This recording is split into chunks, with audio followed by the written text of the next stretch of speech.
யாராவது போய் எந்த பேட்டியாவது கேட்டாங்கன்னா உடனே என்ன பண்ணுவாருன்னா, கோபாலபுரம் மீடியா, உங்க குடும்ப தொலைக்காட்சி அப்படின்னு ஆரம்பிச்சு சன் டிவியை விமர்சிப்பாரு. ஏன் தொடர்ச்சியா எந்த பேட்டிக்கு போனாலும் யார் என்ன கேள்வி கேட்டாலும் பேசிட்டு இருந்தாரு. ஒரு நாள் தேனியில் ஒரு சம்பவம், ஒரு 10 நிமிஷம் பேட்டியில் 5 நிமிடம் திட்டியிருந்தார் ஊடகங்களை. இப்போ எங்கள் நிருபரை கூப்பிட்டு கேட்டேன், என்னப்பா நீ கேள்வி கேட்டீங்க, என்ன அது இஷ்யூன்னு கேட்டேன். சார் நான் எந்த கேள்வியுமே கேட்டது தந்தி டிவி நிருபர், ஆனால் சன் டிவியை திட்டினார் சார் அவர் அப்படின்னாரு. நான் கேள்வியை கேட்கல சார், நான் பின்னாடி இருந்தேன், நம்ம மைக் இருந்தது, கேள்வி கேட்டது தந்தி டிவி ரிப்போர்ட்டர், ஆனால் சன் டிவி அவர் சகட்டு மணி திட்டினார். அப்போதான் எனக்கு புரிஞ்சது, ஓ இது ஒரு தந்திரம் போல் இருக்கு. என்னிடம் வந்தால் நான் சொல்வதை கேட்டுட்டு போ, கிரிட்டிக்கலாக எதுவும் கேட்காத. தமிழ்நாட்டில் இருக்கிற நிருபருக்கு கொஞ்சம் முதுகெலும்பு அதிகம், கொஞ்சம் அறிவு அதிகம், ஷார்ப்பாக ஏதாவது ஒருத்தர் கேட்குறாருன்னு வச்சுக்கங்க, நீ கேட்கறதுல இருந்து உன்னை நான் விடுவிச்சிடுறேன், நீ கேட்கவே கூடாது அப்படின்னா அதுக்கு ஒரு தந்திரம் இருக்கு. நீ சன் டிவியா, நீ குடும்ப தொலைக்காட்சி, கோபாலபுரம் கொத்தடிமை, அப்படி ஏதாவது ஒன்று சொல்றது, உடனே என்ன ஆவாங்க, ஒரு செய்தியாளர் அவங்க டிமாரலைஸ் ஆவாங்க. இன்னும் இது கேள்வி கேட்டால் கேள்விக்கு பதில் சொல்லலாம், கேள்விக்கு பதில் சொல்றது அவ்வளோ ஒன்றும் கஷ்டமான காரியம் இல்லை. அதற்கு பதிலாக தனி மனித தாக்குதலை ஈடுபடுறதுன்றது ஒரு சிஸ்டமேட்டிக்கான ஒரு தன்மையாக வைத்திருந்தாங்க. இன்னைக்கு அது இங்கே வரலையும் வருது. இது தொடருமா அப்படின்னா நிச்சயம் தொடரும். ஏன்னா அந்த கட்சியினுடைய தலைவர்கள் யாராவது கண்டிப்பாங்க. அதுலயும் இப்ப தர்மம்லாம் பேசுறாங்க இல்லையா, அறம் தர்மம்லாம் பேசுறதுனால யாராவது மூத்தவர்கள், நியாயஸ்தர்கள், யாராவது பெரியவங்க கேட்பாங்க அப்படின்னு நினைத்தால், அப்படி யாரும் கேட்கல அப்படின்றது அவருடைய லேட்டஸ்ட் எதிர்வினைகள்லாம் காட்டுது. பல்லடத்துல நியூஸ் 7 செய்தியாளர் தாக்கப்பட்ட சம்பவத்துக்காக நம்முடைய கண்டனத்தை வன்மையாக பதிவு செய்கிறேன். இங்கே பாஜகவுடைய மாநில தலைவர் திரு அண்ணாமலை அவர் பேசின ஒரு பேச்சு, அது சார்ந்த ஒரு ஆர்ப்பாட்டம். இந்த சர்ச்சை எங்கேருந்து வருதுன்னா, அமைச்சர் திரு உதயநிதி ஸ்டாலினை ஒரு தொலைக்காட்சிக்கு நேர்காணல் வழங்குறார். பொதுவாக நம்ம ஊரில் அரசியல் உரையாடல் அப்படின்றது எங்கே இருக்குன்னா, கலைஞர் கருணாநிதி அவர்கள் ஒரு பேட்டி தர்றாங்க அப்படின்னா அதற்கு செல்வி ஜெயலலிதா அவர்கள் எதிர்வினையாற்றுவாங்க. அவருடைய பேட்டி, அவருடைய கண்டனம், அவருடைய கருத்துக்கு வலிமையான எதிர்ப்பை எதிர்க்கட்சி தலைவர் காட்டுவாங்க. திரு எடப்பாடி பழனிசாமி அவர்கள் ஒரு கருத்து சொல்றாருன்னா அதற்கு எதிராக திரு மு.க. ஸ்டாலின் அவர்கள் மறு பேச்சை, மறு கண்டனத்தை தெரிவிப்பார். அது அவங்க அரசியல் தலைவர்களுக்கு இடையில் நடக்கிற அரசியல் உரையாடல், ஒரு பொலிட்டிக்கல் டிஸ்கோர்ஸ். இந்த பேட்டியை திரு அண்ணாமலை எப்படி கொச்சைப்படுத்தினார் அப்படின்னு சொன்னா, பேட்டி தந்த அரசியல் தலைவரை விட்டுட்டாரு, பேட்டியில் சொல்லப்பட்ட கருத்து மேல அவர் மாற்று கருத்து சொல்லல, மாறாக யார் பேட்டி கொடுத்தாங்க, பேட்டி எடுத்தாங்களோ அந்த நெறியாளரை விமர்சிக்கிறார். அது என்ன விமர்சிக்கிறார்னா, ரொம்ப கொச்சையாக பல்லுபடாம அப்படின்னு ஒரு சொல். இன்னும் இவ்வளோ கேவலமாக சொல்கிறாரே, பொது வாழ்க்கையில் இப்படிலாம் பேச மாட்டாங்களே. தமிழ்நாட்டில் எவ்வளோ பெரிய தலைவர்கள் இருந்திருக்காங்க, ஒரு பண்பட்ட அரசியல் உரையாடல் நடந்த ஒரு மாநிலம். தமிழ்நாட்டு பிஜேபியிலேயே நிறைய தலைவர்கள் இருந்திருக்காங்க. அந்த தலைவர்கள்லாம் இந்த மாதிரி சொன்னதில்லையே. அந்த பேட்டி கேட்கும்போது ஒரு மாதிரி ஒரு அதிர்ச்சியாக இருந்தது. ஆனால் அவர்கள் பேசுவது என்பது ஒரு ஷாக் வேல்யூக்காக பேசலை, கவன ஈர்ப்புக்காக பேசலை. அதுக்கு பின்னாடி ஒரு மிகப்பெரிய செயல் திட்டமும் ஒரு அஜெண்டா அதுக்குள்ளே இருக்குது. அது அந்த செயல் திட்டத்துக்கு வருவதற்கு முன்னால் நான் இன்னொன்று சொல்லணும். அந்த கருத்து சொன்ன உடனே எல்லோருக்கும் ஒரு அசூயாக இருந்துச்சு. இப்படி ஒரு பொது வாழ்க்கையில் இருக்கிற ஒரு ஆள் ஒரு மைக்கு பிடிச்சி, அது ஒரு கோயில் வாசலில், திருவான்மியூரில் ஒரு கோயில் பக்தி மார்க்கம் அதிகமாக இருக்குன்னு சொல்கிறீங்களே, ஒரு கோயில் வாசலில் நின்று அவர் சொல்கிறாரு, நீங்கள் பல்லு படாமல் அப்படின்னு சொல்கிறார். அதை 2-3 வார்த்தை அழுத்தம் திருத்தமாக சொல்கிறார். தற்செயலாக ஒரு ஃப்ளோவில் சொன்னது கூட இல்லை. அப்படி சொல்கிறீங்க அப்படின்னு சொன்னால், அதற்கு பிறகு அவர் என்ன சொல்கிறாருன்னா, எங்கள் ஊரில் இந்த மாதிரி பேசுகிறது வழக்கமுங்க, பேச்சு வழக்குங்கிறார். நானும் அந்த பகுதியில் தான் பல ஆண்டுகள் வேலை செஞ்சுருக்கேன். அப்படி யாரும் பேசி நான் கேட்டதில்லை. இது தமிழ்நாட்டில் பிஜேபியினுடைய தலைவராக இருந்த திரு சிபி ராதாகிருஷ்ணன் அவர்கள் இப்போ கவர்னராக இருக்கிறாங்க. அவர் ஒரு மாநில தலைவராக இருந்தவர். அந்த தலைவர் என்னைக்காவது அதே பகுதியில் இந்த சொல்லை பயன்படுத்தி பேசியிருப்பாரா அப்படின்னு பாருங்க. அதே பகுதியிலிருந்து இன்னைக்கு அகில இந்திய பாஜகவினுடைய செயலாளராக இருக்கிறாங்க திருமதி வானதி ஸ்ரீனிவாசன். அவங்க எங்கேயாவது எங்கள் ஊர் வழக்கங்க இது அப்படின்னு சொல்லி எங்கேயாவது இந்த சொல்லை அவங்க பேசியிருக்காங்களா? அதே பகுதியிலிருந்து அரசியலில் இன்னைக்கு எதிர்க்கட்சி தலைவராக இருக்கக்கூடிய திரு எடப்பாடி பழனிசாமி அவர்கள், அவர் எங்கேயாவது எங்கள் ஊரில் இப்படிலாம் பேசுறது சகஜம் அப்படின்னு சொல்லி எங்கேயாவது பேசியிருக்கிறாங்களா என்றால் அப்படி யாரும் பேசலதில்லை. ஏன்னா அது வழக்கம் அல்ல. அது வழக்கமாக இல்லை அப்படின்னு சொன்ன பிறகு சாரி ஒரு ஃப்ளோவில் சொல்லிட்டேன் அப்படின்னு சொல்லலாம். ஆனால் அப்படி சொல்லாமல் அடுத்து என்ன சொல்கிறாரு, நான் அப்படித்தான் பேசுவேன், நீங்கள் வந்து அதுக்காக மன்னிப்பு கூந்தல்லாம் கேட்க முடியாது அப்படின்னு சொல்கிறாரு. நீங்கள் தமிழில் வந்து நம்ம எல்லாமே தமிழ் மீடியத்திலையோ இதுலையோ இங்கிலீஷ் மீடியத்திலையோ படிச்சுட்டு வந்திருப்பீங்க, தமிழ் பத்திரிகைகளில் படிப்பீங்க. எங்கேயாவது ஒரு எழுத்து வழக்கில் எந்த பாட புஸ்தகத்திலையாவது மன்னிப்பு கூந்தல்னு எந்த அரசியல் தலைவராவது பேசி கேட்டிருக்கீங்களா அப்படின்னா இல்லை.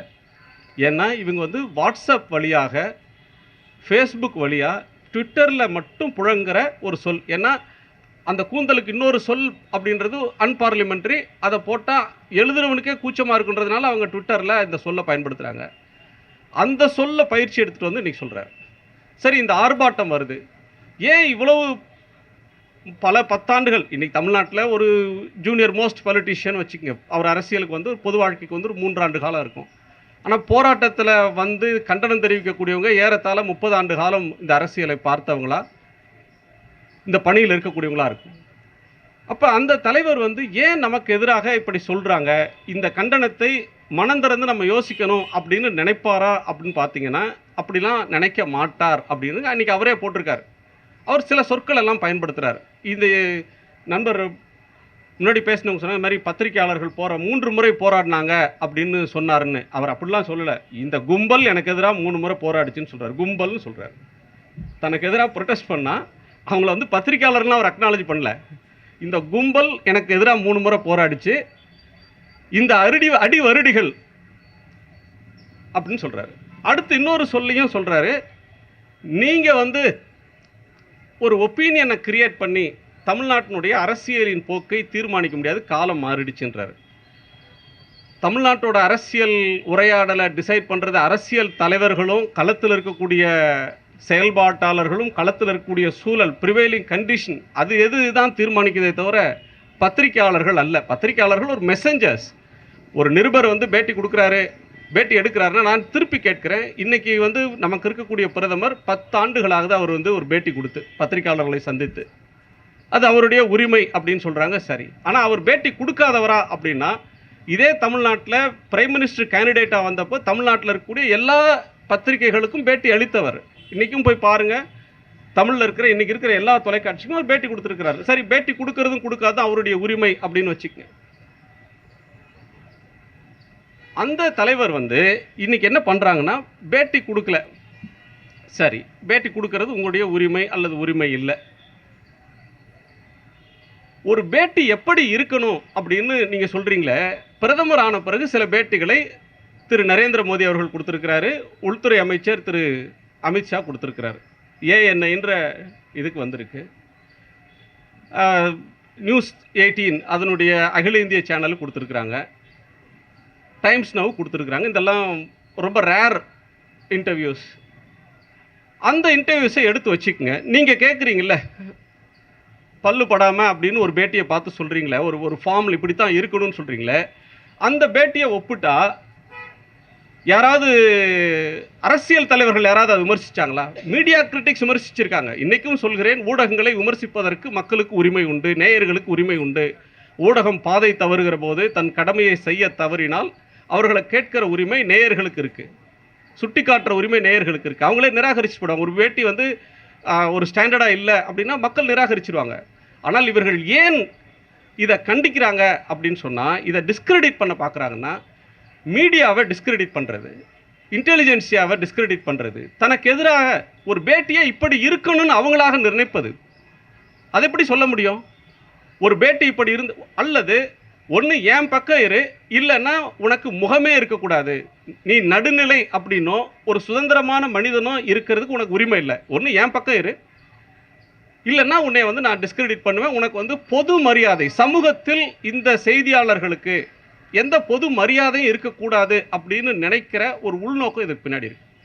முத அவருடைய பேட்டிகள் வந்தபோது அதிகமான தாக்குதலுக்கு நாங்கள் ஆளானோம். யாராவது போய் எந்த பேட்டியாவது கேட்டாங்கன்னா உடனே என்ன பண்ணுவார்னா, கோபாலபுரம் மீடியா, உங்கள் குடும்ப தொலைக்காட்சி அப்படின்னு ஆரம்பித்து சன் டிவியை விமர்சிப்பார். ஏன் தொடர்ச்சியாக எந்த பேட்டிக்கு போனாலும் யார் என்ன கேள்வி கேட்டாலும் பேசிகிட்டு இருந்தார்.